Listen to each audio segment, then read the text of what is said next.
Welcome to Fatal Crime Confessions. We are a weekly true crime podcast where we discuss the evil, the sinful, and the inhumane. I'm your host, Ray Monique. And I'm your co-host, Michael Banks. Today we'll be discussing Canada's youngest serial killer. Youngest serial killer? Yeah, youngest. How old is this kid? He was 17 years old. Well, you would think it'd be somebody younger than that, but that's pretty young. I would say that's pretty young to be going around murdering people. Yeah. You know, a serial killer, it has to be over 3 people. Wow. Well, 3 or more. And he is also known as the one that couldn't be fixed. The one, like a car? Like, how does it go fix him? Well, we're going to find out. So, his name was Peter Woodcock. He was born in Peterborough, Canada. As I said, he was 17 years old. Peter Woodcock. And his mother was Watita Woodcock, who gave him up for adoption. Time out. I know he got teased for that last name. I don't know. Listen to it. Probably. But you know, Canadians are like really nice. They're not like Americans. Oh, well, true. So his mother put him up for adoption at 1 month old. Peter became terrified of people approaching him, and his speech was incoherent. It was like he was whining, but like making animal noises. What? So he was physically abused at least once by one of his earlier foster parents who had a 2-year-old. Woodcock, seriously? My bad. He was given medical treatment for injury that occurred from being beaten. So his neck was injured. Wow, how bad did they beat him? Would they beat him with something or? Well, he was little, so it could have been the slightest hit, Oh. and it would have caused a lot of damage. But regardless, why are you hitting this kid? He's not even yours. His parent already gave him up. Yeah. Oh, he need love. So, at 3, he was finally placed in a stable home with the parents, Frank and Susie Maynard. They were an upper middle class couple, and they had another son. Peter began displaying violent fantasies, and this became apparent with one of his social workers when they took him to a Canadian national exhibition where Peter said, "I wish a bomb would fall on the exhibition and kill all the children." Wow. This kid was nuts. Like, I could only imagine the social worker's face, like, "Excuse me, guys." What? Well, at least she wasn't included in what he said needed to be killed. He said all the children, not the adults. So maybe they're like, at least I'm off the hook. But Peter was sent to a school for emotionally disturbed children in Kingston, Ontario. I didn't even know Ontario had a Kingston city. And he began acting on sexual urges with other children. So he was a pervert? Like an extreme pervert. Like, wow. And it's crazy because it started so young. So while at this school for emotionally disturbed children, Woodcock... I mean, he got the worst name to be a pervert. Like, really? I'm going to start calling him by his last name. Peter had consensual, with quotation marks, intercourse with a 12-year-old girl when he was 13. When he turned 15, he was discharged from the school and was sent to live with his foster parents, who enrolled him to his original private school. But that didn't last for very long. At age 16, he left the private school again and was sent to public school, where he was instantly recognized and was bullied by all the kids at his school. Wow. I don't know if it was because of his last name he was bullied or if there was another reason. It didn't state. So Peter was in possession of a white and red bicycle, which he was so addicted to like riding constantly around the neighborhood. Like, if you saw that bike, you knew Woodcock was on it. Yeah, or he was nearby. So this is where things get crazy. His foster parents were aware that he had sexual fantasies and compulsions and would wander around, but they didn't know that when he was traveling to Toronto on his bike, that he was actually sexually assaulting children. Wow. And how old was he? Like 14, 15? I think around that time he was probably 16. Wow. So he is, like I stated, the youngest Canadian serial killer, but he also is a serial rapist on top of that. Wow. So most reports don't really talk about his victims, but I do have some information about them. So his first victim was Wayne Mallette, and on September 15, 1956, Peter was riding his bike near the exhibition where he said that a bomb needed to go off, and he met a 7-year-old by the name of Wayne, and he lured the boy out of sight and then proceeded to strangle him to death. Wow. Wayne's body was found in the early hours of September 16. According to reports, his clothing had been removed and he had been redressed. So his face was pushed into the dirt. 2 bite marks were found on the body, one of the boy's calf and the other on his butt. There was no evidence of rape.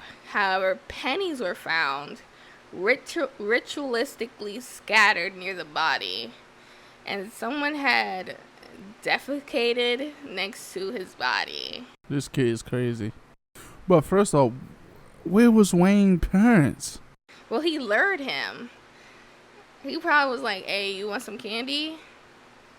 And the kid was like, "All right," because he was only 7 years old. And this is 1956. They're not talking about stranger danger like we talk about it now. Yeah. Wow. I'm just confused as to why he had the shit near the boy's body. What was the purpose of that? And they said there was no evidence of rape, but why else would you undress him and redress him? And bite him on his butt, Woodcock. Really? And then why? What was the meaning of the pennies? So his second victim was Gary Morris. On October 6, 1956, Peter once again was riding his bike around Cabbagetown when he picked up 9-year-old Gary. He drove the boy to Cherry Beach, where he strangled and beat him to death.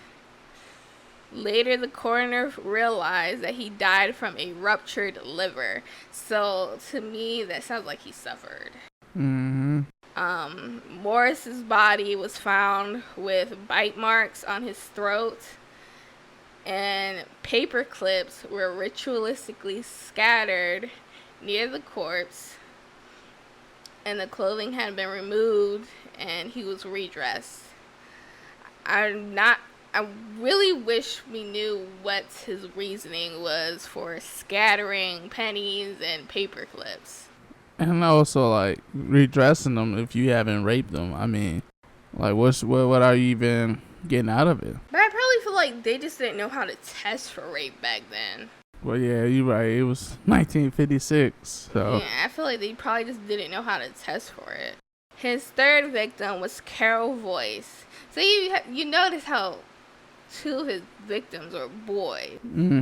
So this one is a girl. On January 19, 1957, Peter was riding his bike when he approached 4-year-old Carol and offered her a ride. So Carol is actually his youngest victim. Wow. 4 years old. Really, dude? He drove her under Bloor Viaduct and murdered her. When she was found, her clothes had been pulled off, and she had been choked into unconsciousness, sexually molested, and that her death was caused by a tree branch being forced inside of her vagina. Wow. What the hell is wrong with this guy? And this just makes me think, were these things done to him while he was in foster care? Because he was already abused, but obviously we know, like, other stuff could have happened that wasn't reported on. Yeah.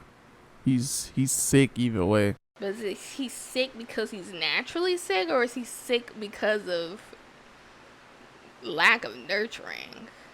At this point, I just think this kid was naturally sick. Someone saw him riding his bike away from Carol's crime scene.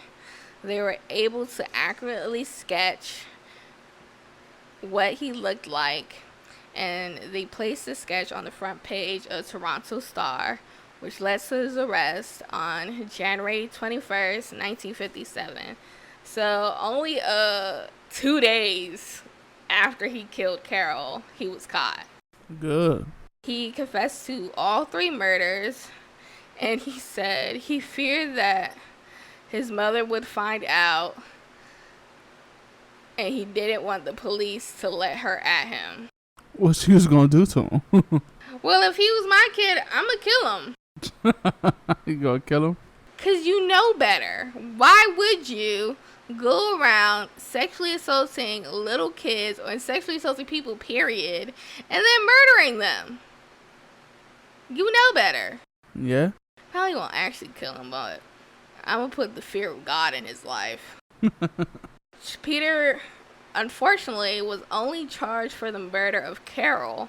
He wasn't charged for the 2 boys that he murdered, just the little girl, which I thought was weird because he confessed to all 3 crimes. Yeah, that is pretty weird. On April 11, 1957, after a 4-day trial, he was found not guilty by the reason of insanity and was sent to the Oak Ridge Division of the Maximum Security, I don't know how to pronounce this is a French, mental health center in Ontario. In terms of his imprisonment, he underwent various forms of psychiatric therapy, including LSD treatments, which were very popular in the 1960s. He was given other personality breaking drugs and was subjected to the dyads. So in that facility, the dyads was basically supposed to break personality traits, and the inmates there would refer to it as the 100-day hating. What? Peter did not respond well to these treatments and was not an ideal prisoner, which I don't know why they think he was. He engaged in homosexual acts and exploited his fellow inmates who were less intelligent and less sane than he was.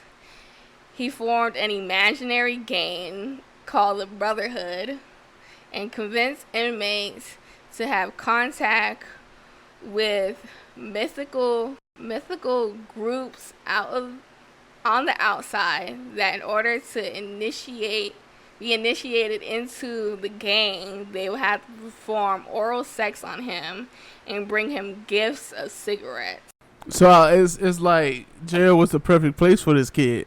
But it wasn't even jail. It was a mental hospital. Well, he was enjoying his time there. And he was the most sane of them, which was like, you was still influencing and manipulating people where you weren't even supposed to be doing that. Yeah. And clearly all these drugs that they put him on, it was like 6 different drugs, and they weren't working at all. Or they just made it worse. So he was eventually transferred to a less restrictive institution. I don't know why. When you literally know this dude just formed a fake gang so people would have sex with him and give him cigarettes. Why would you send him to a less restrictive facility? You would think you would send him to a maximum security facility. But no, he went to Brockville Psychiatric Hospital, and the staff indulged his passion for trains by taking him to the Smiths Fall Railway Museum, and even took him to see the Silence of the Lambs. Why was he let out of the facility? Why was he given field trips? And why are you making a serial killer watch a movie about a serial killer? That guy would have never seen the light of day. You went and took him to watch Silence of the Lambs. You would think that would give him more ideas on how to be a better serial killer, seeing as he got caught 2 days after killing someone. Wow. Clearly, Canada is too nice. He ended up legally changing his name to David Michael Kruger. First of all, why do all these murderers have your name? I don't know. And he rekindled a relationship with Bruce Hamill, who was an Ottawa killer that had been released from Oak Ridge and was working as a security guard at the Ottawa courthouse. Let's unpack this. A known killer was released from a facility and is working as a security guard at the courthouse. I guess they was less strict. Like, I know ideally prisons and stuff are supposed to reform people, but what about, there's no way I would have thought he would be reformed enough to be working in a courthouse. No. What was his name again? His name is Bruce Hamill. So Peter convinced Hamill an alien brotherhood would solve his problems if he helped him kill another Brockville inmate known as Dennis Keir. So Dennis Keir is his fourth victim. He had a total of 4 victims, and Dennis was the only adult victim that he had.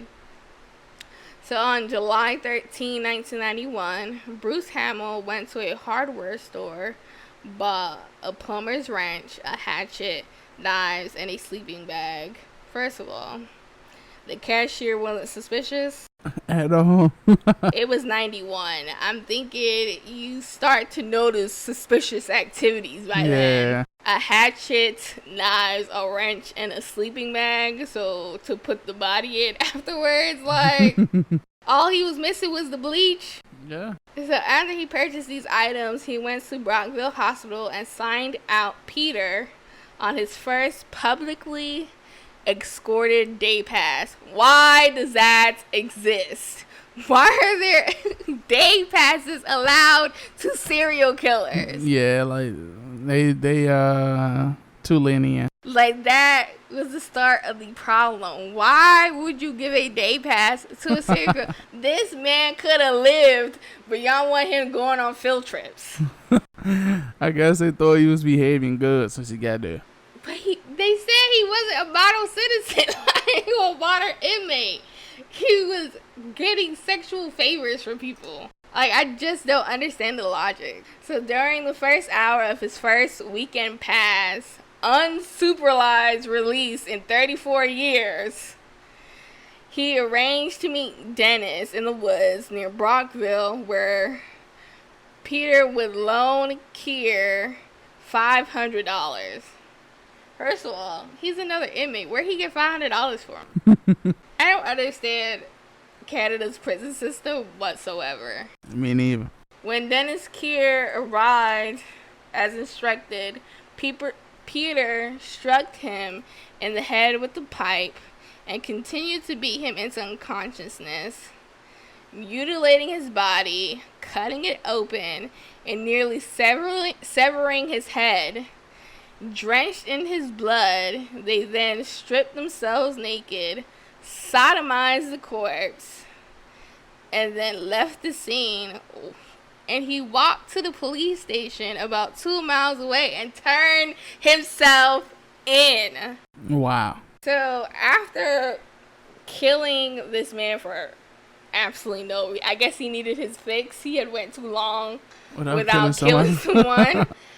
He actually became a model citizen well, model inmates. I keep saying citizen because they let this man roam freely on the Canadian streets. He was transferred back to Oak Ridge Division of the Mental Health Center, and years after Dennis's murder, he had been interviewed for a biography and and several documentaries actually, and tried to explain why he killed, but he never came up with rational reasons. He said in a 1993 interview, "I'm accused of having no morality, which is a fair assessment, because my morality is what the system allows." I just feel like he had to have been very smart. Obviously. But then very stupid at the same time. And I don't understand. Like, he was a smart criminal whatsoever. I mean, I just think, like you said, the system allowed him to do what he did. So on March 5th, 2010, on his 71st birthday, he died of natural causes. Wow. It's kind of poetic. He died on his birthday. I kind of wish it wasn't of natural causes. He went out too easily. Yeah. But he lived a long life. 71 years of life. He wouldn't have survived in the U.S. prison system whatsoever. Oh, no, they'd have killed him. That is the story of Peter Woodcock, the youngest Canadian serial killer. Thank you for tuning in. Thanks for listening to the Fatal Crime Confessions podcast. Check back next week for a new episode. You can also find us at fatalcrimeconfessions.com or on Instagram at Fatal Crime Confessions. Please subscribe, rate, and comment to express how much you love the content. Thank you.